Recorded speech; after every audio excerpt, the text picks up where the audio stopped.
Halo Sobat Perludem, ketemu lagi di episode kali ini. Nah, kali ini Perludem, kami ya, saya sama Fadli seperti biasa mau bahas buku. Jadi Perludem baru saja melaunching buku ini. Ada nih kelihatannya dua. Ini Mas Fadli bukunya ya. Oh iya. Buku ini, jadi judul bukunya adalah Reformasi Pemilu Jalur Mahkamah Konstitusi. Kita sudah launching bukunya tanggal 7 November kemarin. Jadi buku ini pada intinya adalah menceritakan perjalanan advokasinya Perludem yang lewat MK ya, uji materinya Perludem. Sebagai informasi awal, jadi Perludem ini ke MK baik sendirian gitu ya, maksudnya Perludem sendiri ataupun dengan organisasi masyarakat sipil yang lainnya itu sekitar 26 kali ya Fat ya? Ya. Nah memang kalau dari 26 kali yang dikabulkan semuanya itu sama MK hanya 3 gitu ya. Jadi ada 23 permohonan lainnya yang ada yang ditolak, ada yang dikabulkan sebagian, ada juga yang tidak diterima. Nah buku ini gak hanya sekedar bilang mana yang ditolak, mana yang diterima gitu ya. Tapi di buku ini kita mau yang diceritakan adalah bahwa walaupun misalnya gugatan itu ditolak tapi ada pertimbangan hukumnya yang sebetulnya cukup cukup signifikan lah ya untuk reform kepemiluan di Indonesia gitu. Mas Fadli mungkin bisa cerita dulu deh bukunya. Ya, makasih Mbak Ninis. Buku Reformasi Pemilu Jalur Mahkamah Konstitusi ini sebetulnya ini ide dan pemikiran sudah cukup lama ya. Mbak Ninis juga mungkin pasti masih ingat dulu awal-awal Mbak Ninis memulai tugas ketika menjadi direktur Perludem ya, kita sempat diskusi kayaknya kita penting menulis sebuah buku teks ya dalam melihat isu pemilu dari sudut pandangnya Perludem. Nah, Perludem kan selalu melihat pemilu itu dalam 4 dimensi besar ya. Aktor pemilu, kemudian sistem pemilu, manajemen pemilu, dan isu penegakan hukum. Nah, sistem pemilu ini dengan segala variabelnya nih, Mbak Ninis ya, metode pencalonan, jadwal pemilu, ambang batas, dan lain-lain, termasuk juga besaran daerah pemilihan. Kemudian aktor pemilu ini kita bicara tentang KPU, penyelenggara pemilu lah ya, penyelenggara pemilu, peserta pemilu, dan pemilih. Nah, manajemen pemilu ini kita bicara sebetulnya tata kelola pemilu ya, mulai dari proses perencanaan sampai pelantikan calon terpilih, itu yang kita sebut dengan manajemen pemilu. Nah, kalau penegakan hukum kita bicara 2 hal, soal pelanggaran dan soal penyelesaian sengketa. Nah, itu chapternya, tapi kalau mau diturunkan detail dan banyak sekali. Nah, waktu itu kita cerita diskusi dengan Mbak Ninis, kita penting kayaknya menuliskan buku itu, tapi irisan dan analisisnya mau dilihat dari mana. Ya. Nah, ya kita sempat bikin outline-nya waktu itu ya. Saya ingat saya awal tahun 2020 ya. Ngobrolnya. Iya, waktu itu awal tahun 2020. Wah, lama sekali ya. Udah lama sekali, sudah hampir 5 tahun yang lalu. Ya pada akhirnya buku itu jadi outline saja. Ya kan, jadi outline saja dan tidak jadi selesai ditulis. Nah, seiring berjalannya waktu dari 2020 itu Mbak Ninis, ada banyak upaya judicial review yang dilakukan oleh Perludem. Karena salah satu core isunya Perludem itu adalah isu penegakan hukum. Makanya Perludem selalu punya pasti ada peneliti hukum ya.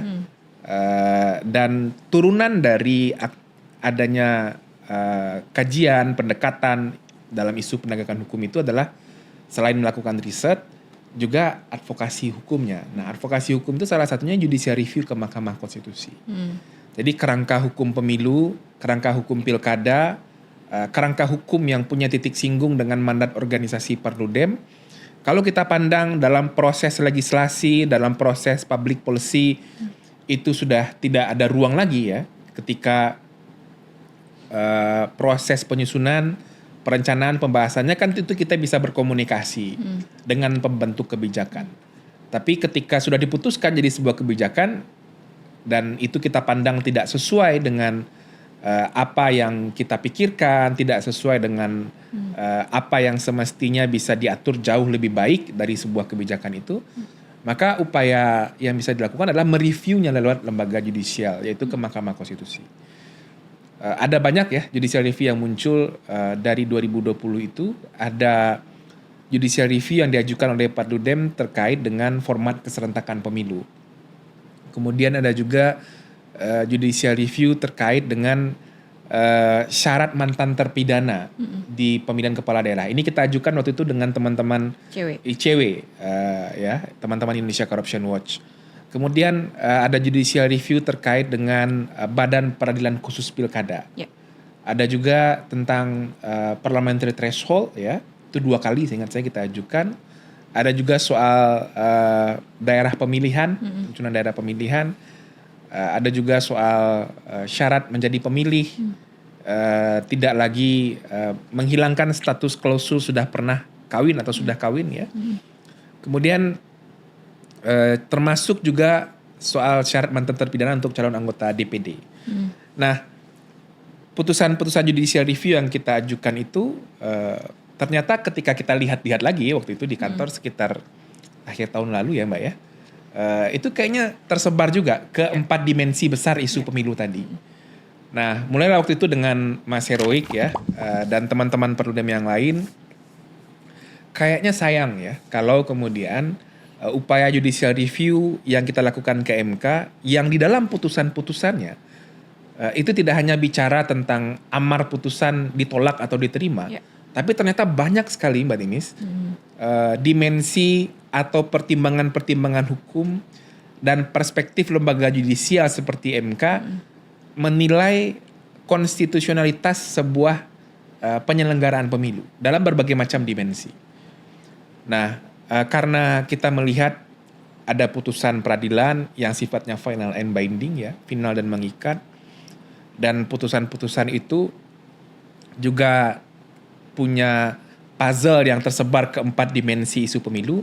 Kita berpikir menarik kalau kemudian kita tuliskan menjadi sebuah buku, yang buku itu tidak hanya mengkompilasi putusan. Kalau itu kan sayang saja. Tapi putusan-putusan MK itu kita taruh di 4 dimensi isu pemilu yang menjadi core kerja Perludem. Mana putusan yang berkaitan dengan aktor pemilu, itu ada di buku ini.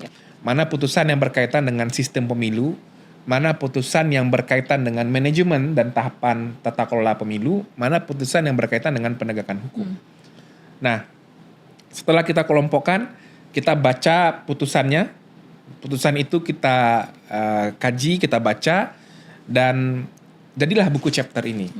Jadi ada sekitar 14 tulisan seingat saya ya dalam buku ini, yang semuanya mengisi 4 dimensi isu pemilu itu, dan tulisan itu menggambarkan masalah hukum yang dibawa oleh Perludem ke MK itu apa, masalah konstitusional, undang-undang pemilu, undang-undang pilkadanya apa, lalu argumentasi hukumnya apa, lalu apa pertimbangan hukum MK. Dan pertimbangan hukum itu yang kemudian kita bandingkan dengan prinsip-prinsip universal pemilu, situasi-situasi kekinian, perkembangan aktual penyelenggaraan pemilu di Indonesia, dan apa rekomendasi ke depan bagi pembentuk undang-undang.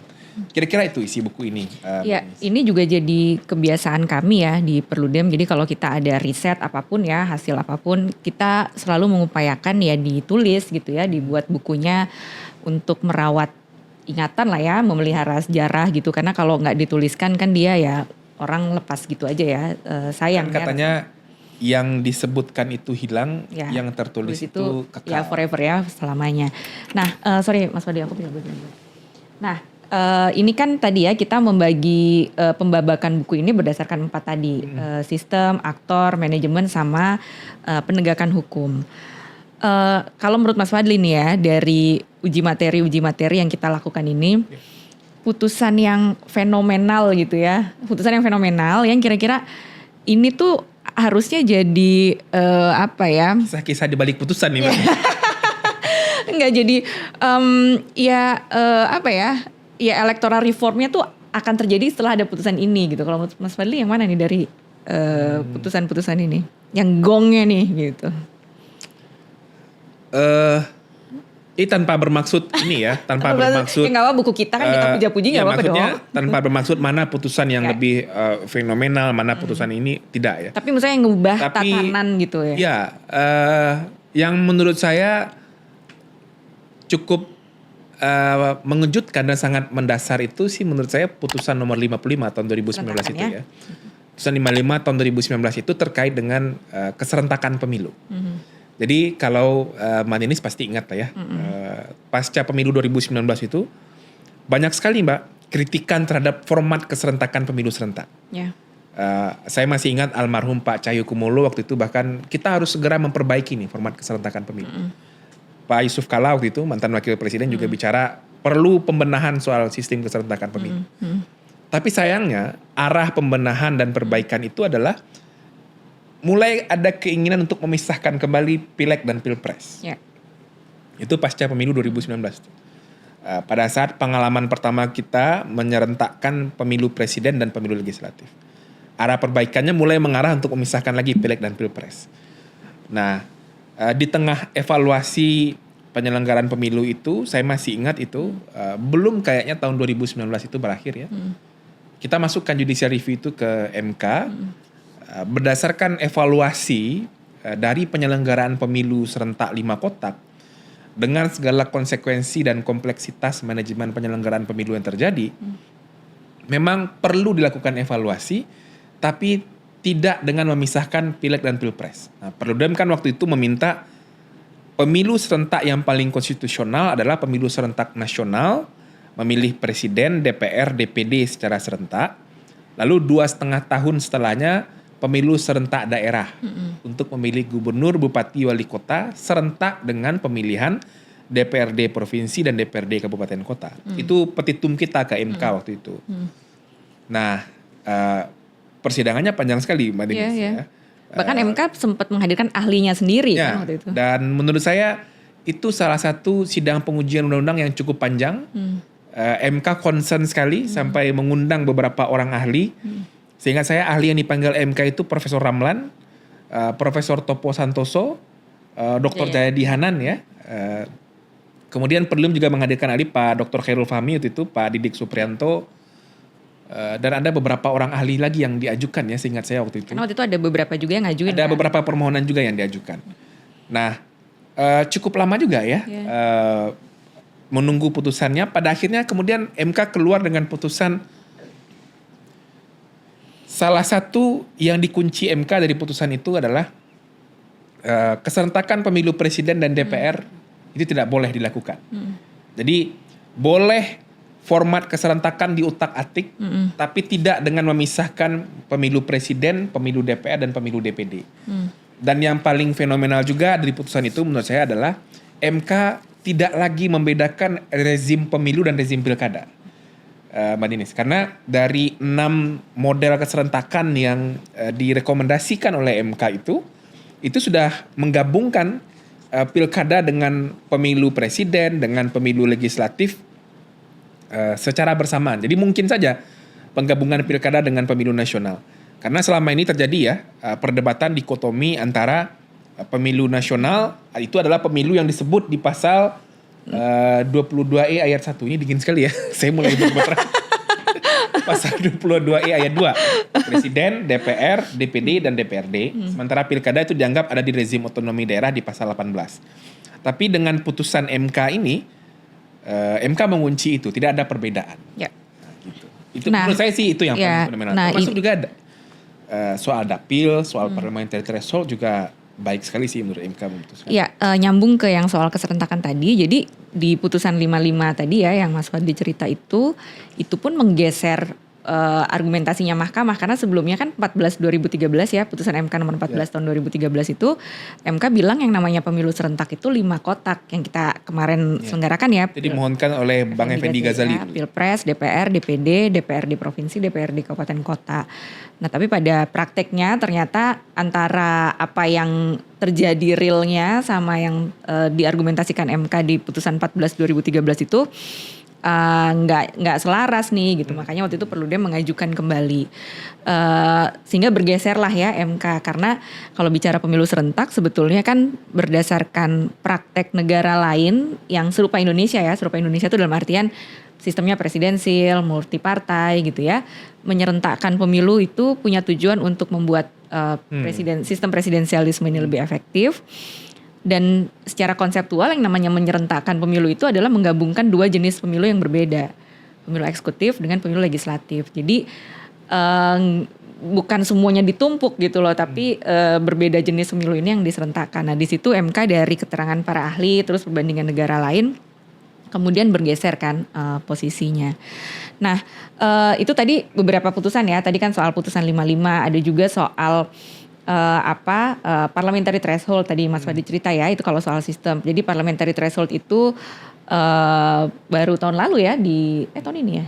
Itu putusan yang termasuk kita deg-degan juga. Oh enggak, sorry sebelum putusan parliamentary threshold. Jadi sebenarnya kalau putusan yang 55 itu yang tadi Mas Fadli cerita soal keserentakan, permohonan kami ditolak, permohonan yang Perludem kan amarnya ditolak gitu. Tapi kalau lihat pertimbangan hukumnya baik sekali ya rasanya ya, baik sekali putusannya, sehingga waktu itu kita bilang ya ditolak tapi kita happy aja gitu loh. Makanya banyak teman-teman waktu itu yang sampaikan ini putusan yang amarnya ditolak tapi rasa-rasanya diterima. Iya, jadi kan waktu itu kita ya senang sekali ya meskipun amarnya ditolak tapi putusannya pertimbangannya banyak sekali memberikan catatan perbaikan dalam keserentakan pemilu. Nah, Perludem kan tadi sering banget Mas Fadli ke Mahkamah Konstitusi. Tadi 26 kali ya kalau kita catat ya. Bukan cuma Undang-Undang 7 ya, bukan cuma Undang-Undang 7 2017 tapi sejak waktu itu undang-undang masih terpisah-pisah, ada Undang-Undang Penyelenggara Pemilu sendiri. Kita juga udah ke MK 2011 pada waktu itu. Sama almarhum Mas Ferry Junaidi. Ya, banyak yang bilang ini Perludem nih sering banget ke MK tuh kayak nunggu di ujung gang gitu loh. Jadi ini udah jalan nih proses legislasinya, udah sama DPR sama pemerintah sudah disepakati. Enak aja lo nunggu di jalan gitu. Jadi enak aja lo nunggu gitu. Gitu, jadi kayak mengganggu stabilitas kerangka hukum yang udah dibuat oleh pembentuk undang-undang gitu. Mas Fadli gimana? Pastinya tidak begitu ya, Mbak Denis ya. Pastinya tidak begitu karena dan mungkin teman-teman teman-teman pers, teman-teman civil society dan semua teman-teman yang nonton juga tahu. Kita ambil contoh Undang-Undang Nomor 7 tahun 2017 saja lah, Undang-Undang Pemilu ya. Undang-Undang Pemilu itu dibahas sekitar akhir 2016 ingat saya Mbak Denis ya. Agustus 2016 ingat saya surpresnya keluar. Saya masih ingat tuh, surpresnya itu keluar sekitar Agustus 2016. Dan jauh sebelum 2016 itu, Perludem dengan 43 lebih organisasi masyarakat sipil membuat kajian tentang kodifikasi Undang-Undang Pemilu. Lengkap sekali waktu itu. Lengkap sekali waktu itu. Kajian kodifikasi Undang-Undang Pemilu ini adalah respon kita, masyarakat sipil waktu itu, atas putusan MK nomor 14 tahun 2013. Karena MK memerintahkan pemilu ke depan, pemilu setelah pemilu 2014 itu kan yang paling dekat 2019. Mesti dilaksanakan secara serentak, maka kita menginisiasi penggabungan undang-undang pemilu, undang-undang penyelenggara pemilu. Undang-undang pemilu ini dua ya, undang-undang pemilu legislatif, undang-undang pemilu presiden, undang-undang penyelenggara pemilu dan undang-undang pilkada, jadi satu naskah. Nah, itu kita lakukan kajiannya sejak 2015. Nggak hanya kajian yang kita lakukan, kita bikin naskah akademik, kita bikin rancangan undang-undangnya, itu masih bisa di-download sampai sekarang, itu masih ada di websitenya Perludem. Dan kita bersama dengan teman-teman civil society yang lain lintas isu ya. Teman-teman yang concern di isu pemilu, teman-teman yang concern di isu perempuan, di isu HAM, semuanya kita diskusi bagaimana menghasilkan sebuah kerangka hukum pemilu yang baik. Nah, perjuangannya dimulai dari menyusun naskah akademik, RUU, dan memastikan mendorong RUU pemilu itu masuk prolegnas. Saya masih ingat tuh ketua baliknya Pak Firman Subagio waktu itu. Kita bolak-balik ketemu dengan Pak Firman untuk mendorong RUU pemilunya masuk ke prolegnas daftar pendek. Ya. Nah, syaratnya waktu itu Pak Firman bilang harus ada naskah akademik dan RUU-nya. Oh jangan khawatir Pak, kita udah siap, kita kasih waktu itu. Nah masuklah Mbak ke prolegnas jangka pendek ya, daftar pendek. Jadi perjuangannya sudah dimulai untuk meyakinkan RUU pemilu masuk ke prolegnas jangka pendek.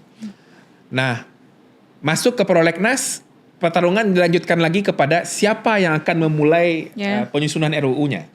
Kita masih ingat tuh, kita masih ragu-ragu apakah RUU ini akan dipersiapkan oleh DPR atau disiapkan oleh pemerintah. Lama juga tuh, saya masih ingat ya. Kita berkali-kali ketemu dengan Menteri Dalam Negeri, masih almarhum Pak Cahyokumolo waktu itu. ketemu dengan Menko Polhukam. Kayaknya 2000 waktu itu Bang. Oh ya, oke betul. Iya, 2015 ya. Iya. Ketemu dengan Balek ya, balik-balik. Saya masih ingat pertama kali kita tahu bahwa RUU Pemilu itu akhirnya jadi disusun oleh pemerintah. Itu disampaikan oleh salah satu asdepnya Poldagri Menko Polhukam, Pak Jeffrey waktu itu ya. Saya masih ingat tuh. Beliau terakhir pensiun TNI-nya jadi Pangdam di Maluku seingat saya. Beliau baik sekali dengan kita ya. Waktu itu sering diskusi soal pemilu. Beliau Jenderal Bintang 2 atau Bintang 3 ya. Tapi terbuka sekali pikirannya. Dia sampaikan, Mas, ini RUU Pemilu akhirnya jadi inisiatif pemerintah. Ini RUU-nya. Saya udah pegang nih. Tapi jangan disebar kemana-mana dulu ya. Dia kasih cetak waktu itu. Nah, lalu, oke, baik. RUU-nya dari pemerintah.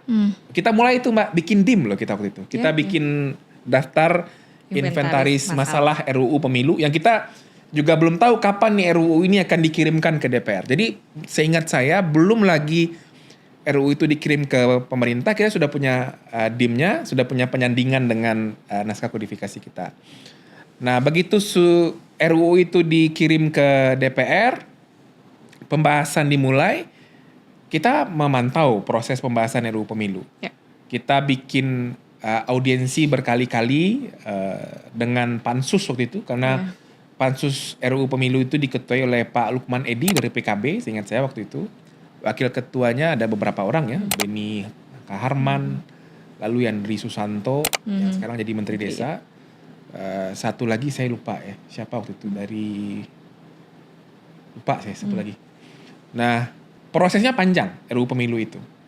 Kita seingat saya berkali-kali audiensi dengan pimpinan Pansus, lalu pernah diundang di RDPU ya, RDPU Pansus, dan kita kasih semua naskah, semua simulasi kita kasih. Berkali-kali juga berdebat di ruang seminar, di ruang publik ya, berdebat di media soal beberapa isu krusial, terutama soal ambang batas pencalonan presiden. Dan toh pada akhirnya pun proses legislasi terkait isu pemilu itu kan juga tidak diperdebatkan secara dalam dan terbuka. Karena 5 isu krusial sistem pemilu itu kan Mbak Denis ingat dibahas pada akhirnya di voting paripurna dalam sistem paket ya. Dan tidak ada lagi pembahasan dengan civil society, dengan publik gitu ya. Dibahas di paripurna yang juga sempat ada walkout dan lain-lain waktu itu. Dan jadilah Undang-Undang 7. Dan banyak sekali problem konstitusionalnya. Satu, ketentuan ambang batas pencalonan presiden, dan soal verifikasi partai politik waktu itu banyak sekali. Nah, pertanyaannya sekarang, ketika ada ruang diskusi, ruang partisipasi, itu sudah tidak ada lagi, ya ruang satu-satunya dalam proses penyelenggaraan negara kalau kita pandang sebuah produk legislasi itu bertentangan dengan konstitusi ya ke Mahkamah Konstitusi. Jadi nggak ada kita menunggu di tikungan, menunggu di ujung jalan. Menurut saya nggak ada. Ya orang yang bicara seperti itu berarti orang nggak mengerti dengan proses bernegara aja. Iya, dan sebetulnya kalau ada momen pembahasan undang-undang kita kan juga berpartisipasi ya. Jadi bukan kita nunggu aja gitu ya, nanti nunggu selesai aja deh kita baru ke MK, kan nggak begitu juga prosesnya. Nggak pernah begitu kan? Nggak pernah begitu. Nah, saya mau bahas putusan yang lain nih Mas Fadli. Kan ini tadi yang Mas Fadli cerita itu misalnya soal keserentakan, ambang batas, dapil gitu ya. Itu kan yang boleh dikatakan itu teknis pemilunya gitu ya, soal teknisnya. Tapi kan kita di sini juga ada uji materi yang ngomongin hal yang bukan substansial, hal yang bicara soal kedaulatan rakyat lah misalnya ya, soal hak pilih. Kita juga kan ada beberapa uji materi kita soal itu. Contohnya adalah hak pilih disabilitas mental. Kamu ketawa? Iya, itu juga sesuatu yang tidak mudah kan? Iya, itu nggak mudah karena mengubah perspektif dan cara pandang publik ya soal posisi disabilitas mental dalam pemilu kita tuh seperti apa. Itu undang-undang pilkada ya Mas Fadli ya? Pilkada. 2000. Saya boleh cerita nggak? Boleh. Ini? 2015 ya? 2015. Ya, silakan diceritain. Iya. Advokasi dan upaya pelindungan hak pilih warga negara itu kan jadi concern Perludem karena itu bagian dari aktor sentral pemilu kan. Saya masih ingat tuh Mbak Dinis 2014 itu sama almarhum Mas Ferry dan Mbak Titi bikin pelatihan dan simulasi pemungutan suara di rumah sakit jiwa di Bogor kan ya. Karena kita ingin keluar dari stigma bahwa penyandang disabilitas mental itu adalah orang yang harus dijauhi, orang yang kemudian mengganggu. Kita ingin melawan stigma itu. Kita ingin memberikan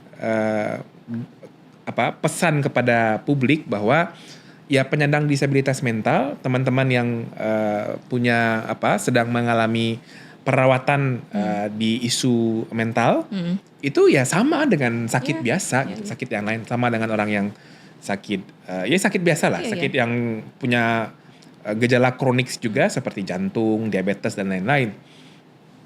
Nah itu yang ingin kita keluar dari paradigma itu. Dan kita sudah berkolaborasi dengan teman-teman yang concern di isu disabilitas ini sejak lama. Saya di Perludem itu kan dari Juni 2013 dan itu sudah bermitra dengan baik sekali ya. Perhimpunan Jiwa Sehat dengan itu ya. Perhimpunan Jiwa Sehat, Mbak Ini Rosa ya, teman-teman PPUA Disabilitas, Bu Aryani, banyak sekali itu. Nah, jadi waktu menjelang Pilkada 2015, itu kan Pilkada serentak pertama, Mbak Denis ya. Kita ketemu dengan teman-teman Perhimpunan Jiwa Sehat, diskusi, ini ada pasal dalam Undang-Undang Pilkada yang ini berpotensi mempertahankan stigma dan menghalangi hak pilih penyandang disabilitas mental. Syarat memilih itu salah satunya adalah tidak sedang terganggu jiwa dan atau ingatannya. Jadi itu syarat orang bisa didaftar sebagai pemilih, ada klausul itu. Nah, diskusi dengan teman-teman Perhimpunan Jiwa Sehat, teman-teman PPUA Disabilitas, ini mempertahankan stigma terhadap penyandang disabilitas mental bahwa mereka adalah orang yang negatif.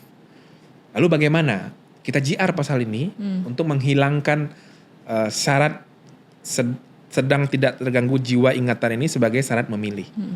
Nah, kita ketemu tuh Mbak dengan teman-teman penyandang disabilitas dengan berbagai macam dengan berbagai macam jenis dan kategori. Ya. Ada yang teman-teman bipolar, ada yang teman-teman skizofrenia. Kita ketemu dengan Mbak Yeni, kita diskusi dan saya dapat banyak sekali ilmu, dapat banyak sekali perspektif, dapat banyak sekali kebaharuan melihat bagaimana teman-teman penyandang disabilitas mental ini melawan sakitnya. Bagaimana mereka berobat, bagaimana mereka menghadapi hari-harinya gitu ya. Kita pelajari isunya, kita pelajari deklarasi universalnya, kita pelajari banyak sekali perbandingannya dengan negara lain. Dan karena saya orang hukum ya, yang mau dibawa ke MK ini kan argumentasi hukum. Nah, kita susun lah tuh argumentasi hukumnya. Pada akhirnya kita maju ke MK untuk meminta MK menghilangkan syarat tidak sedang terganggu jiwa atau ingatannya itu. Seingat saya pemohonnya waktu itu ada Perludem, ada Perhimpunan Jiwa Sehat, ada saya, ada Perludem enggak ya? Perhimpunan Jiwa Sehat, PPUA Disabilitas dan Mbak Ninis ya. Mbak Ninis sebagai pemohon perorangan. Ini agak lucu nih, boleh saya ceritain lah. Ini nggak apa. Jadi suatu ketika saat pada pemeriksaan sidang pertamanya itu sidang panel ya di MK. Cuma kita berdua yang datang ya. Enggak ada yang datang. Mbak ini ada datang kayaknya. Enggak, Pat. Kita berdua aja yang datang. Jadi sidang pertama apa sidang kedua ya? Kalau aku nggak salah kedua. Sidang kedua. Oh iya, sidang pertamanya Mbak ini datang. Kedua. Nah, pada sidang kedua itu begitu saya selesai menjelaskan pokok-pokok permohonannya di MK, Pak Hakim panelnya itu Pak Idewa Gede Palguna, Dr. Idewa Gede Palguna, yang ngasih endorsement juga di buku kita. Terima kasih Pak Palguna itu masih jadi Hakim MK. Beliau bilang, ini mohon maaf ya, saudari Kaurinisa, Anda ini, Anda apa? Pak Palguna juga bingung mau mengatakan apa. Yang ingin disampaikan beliau adalah, apakah Anda penyandang disabilitas mental? Kenapa Anda jadi pemohon di perkara ini? Gitu. Nah itu kita bingung juga menjawab apa waktu itu ya, kita sambil inilah. Kita jelaskan bahwa ya Mbak Ninis peneliti di Perludem, orang yang concern di isu mental health dan hak pilih penyandang disabilitas mental gitu. Jadi itu bahan ini ya.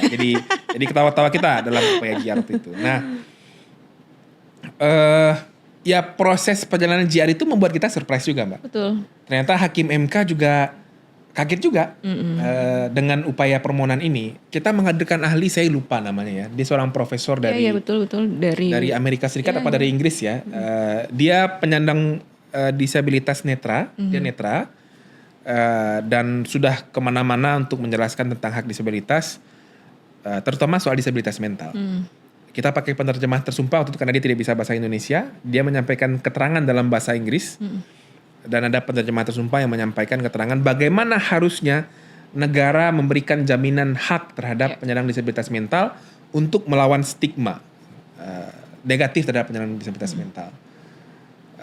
Nah, dan alhamdulillah MK mengabulkan sebagian permohonan itu. Apa yang menarik dari putusan MK? MK mengatakan sepanjang tidak ada pemeriksaan satu persatu terhadap penyandang disabilitas mental oleh psikiater ahli kejiwaan yang hasil pemeriksaannya menjelaskan bahwa seorang penyandang disabilitas mental itu kehilangan kemampuan untuk memilih, kalau tidak ada pemeriksaan itu, maka dia wajib untuk daftar sebagai pemilih. Sepanjang dia sudah memenuhi syarat sebagai pemilih ya, sudah 17 tahun atau sudah pernah menikah. Atau sudah menikah. Nah, itu putusan MK, Mbak. Jadi MK mendobrak stigma negatif itu dan kita mengapresiasi MK terhadap putusan itu. Dan pada akhirnya sepanjang sudah memenuhi syarat, ya mereka wajib untuk didaftar. Soal apakah akan digunakan hak pilihnya atau tidak kan sama saja dengan teman-teman yang lain ya. Itu adalah hak gitu. Dan yang menarik Mbak Ninis, saya lupa tadi cerita, di sidang itu kita menghadirkan selain ahli 2 saksi. Saya ingat saksinya itu 2 orang, satu namanya Mas Rino. Mas Rino ini penyandang skizofrenia. Skizofrenia ini jenis disabilitas mental paling berat. Tapi Mbak Ninis tahu dia peneliti antropologi di Pusat Studi Antropolog di UI dan sekolah S2-nya di Perancis. Dia hobi sekali fotografi dan pintar sekali orang. Dia cerita bagaimana awalnya dia tahu bahwa dia menyandang skizofrenia dan dia seperti biasa saja menyampaikan keterangan di MK waktu itu karena dia makan obat, dia tahu kapan dia harus makan obat dan dia kapan tahu harus istirahat dan lain-lain. Dan juga saksi kedua itu namanya saya lupa ya, perempuan ibu itu dia penyandang bipolar. Tapi ketika memberikan keterangan dia baik saja karena dia makan obat dan dia tahu bagaimana kontrol kesehatannya gitu. Ya, pada intinya kan ya apa ya tadi Fadli bilang ya, kalau di undang-undang itu kan hak pilih ya cuman sebatas usia dan sudah atau pernah kawin gitu loh. Jadi nggak ada ya dia mau disabilitas, non disabilitas apapun gitu ya, ya harus didata oleh penyelenggara pemilu. Ini apa ya? Ya tadi ya ini salah satu putusan yang mengubah stigma dan persepsi publik terkait dengan disabilitas mental gitu. Karena kan selama ini orang tuh nganggap kalau disabilitas mental tuh ya dalam tanda petik ya orang gila yang hidupnya di jalanan gitu ya dan mengganggu orang. Padahal kalau kita bicara soal inklusivitas kan kita bicara akses ya. Ya kalau aksesnya sebetulnya dibuka, kesempatannya dibuka untuk semua kan semua bisa berpartisipasi penuh secara langsung kan. Salah satu asas pemilu adalah pemilu langsung. Nah Mas Wali ini mungkin pertanyaan terakhir ya. Ini kan Perludem kembali lagi ya sering sekali ke Mahkamah Konstitusi dan sekarang pun juga ada 2 uji materi yang sedang di Mahkamah Konstitusi. Satu yang sama teman-teman ICW, KPPUD yang soal KSN. Satu lagi kita uji lagi keserentakan ya, kita uji lagi keserentakan. Di tengah situasi Mahkamah Konstitusi yang kemarin sempat orang nggak percaya, orang skeptis lah ya dengan MK hari ini, kenapa Perludem masih pakai jalur ini gitu? Singkatnya karena kita percaya terhadap pelembagaan demokrasi. Kita tahu bahwa salah satu yang bisa melindungi demokrasi itu adalah negara hukum. Jadi sistem demokrasi dengan negara hukum itu 2 hal yang tidak boleh dipisahkan. Dan proses legislasi itu proses politik, Mbak.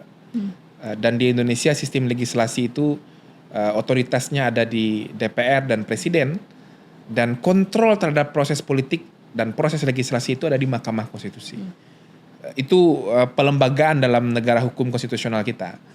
Bahwa ada fluktuasi kepercayaan, ada fluktuasi kinerja yang terjadi dalam sebuah lembaga penegakan hukum termasuk MK, menurut saya itu mesti diberikan catatan kritis, tapi itu sesuatu yang mesti dipandang sebagai bagian dari upaya untuk bagaimana kontrol dari publik dan dorongan untuk lembaga yudikatif Mahkamah Agung, Mahkamah Konstitusi jauh lebih baik itu harus dilakukan. Dan saya kira beberapa putusan-putusan MK soal kepemiluan terbilang cukup baik ya, paling tidak 5-10 tahun terakhir, meskipun ada inkonsistensi di sana sini ya. Tapi pesan-pesan reformnya memang cukup baik, dan kita termasuk yang percaya bahwa pelembagaan demokrasi, pelembagaan negara hukum mesti kita upayakan dengan sebaik-baiknya gitu. Oke, jadi itulah kenapa kita masih terus ke MK. Tadi sekali lagi bukan nunggu di ujung jalan, nunggu di tikungan gitu ya, tapi terkadang proses pembuatan undang-undang juga nggak terlalu partisipatif gitu ya. Dan kita tahu namanya undang-undang pemilu itu kan undang-undang yang konflik kepentingannya juga cukup tinggi gitu ya, sehingga berpotensi ada pasal-pasal yang mungkin hanya menguntungkan kepentingan-kepentingan tadi. Makanya kami ke Mahkamah Konstitusi. Nah, teman-teman kalau mau baca bukunya nanti di sini ya lengkap lah ya cerita perjalanan Perludem melakukan uji materi ke Mahkamah Konstitusi. Jadi uji materi yang di sini adalah yang Perludem yang mengajukan ya. Di luar itu kan juga banyak sekali uji materi terkait undang-undang pemilu yang diajukan oleh teman-teman yang lain. Nah, di sini juga teman-teman bisa kelihatan tuh pergeseran posisi MK-nya tadi, misalnya soal soal keserentakan atau bahkan MK tuh bisa memutus sampai hal yang teknis sekali, misalnya kayak TPS ditutupnya ditambah 12 jam. Pemilu serentak kemarin kan nggak harus selesai di hari yang sama, itu kan hal yang teknis sekali. Penjelasannya ada di buku ini. Penambahan jumlah PPK. Penambahan jumlah PPK. KPU, jadi teman-teman bisa ngelihat dalam isu tertentu ternyata MK tuh bisa mengatur hal yang sampai sangat teknis sekali.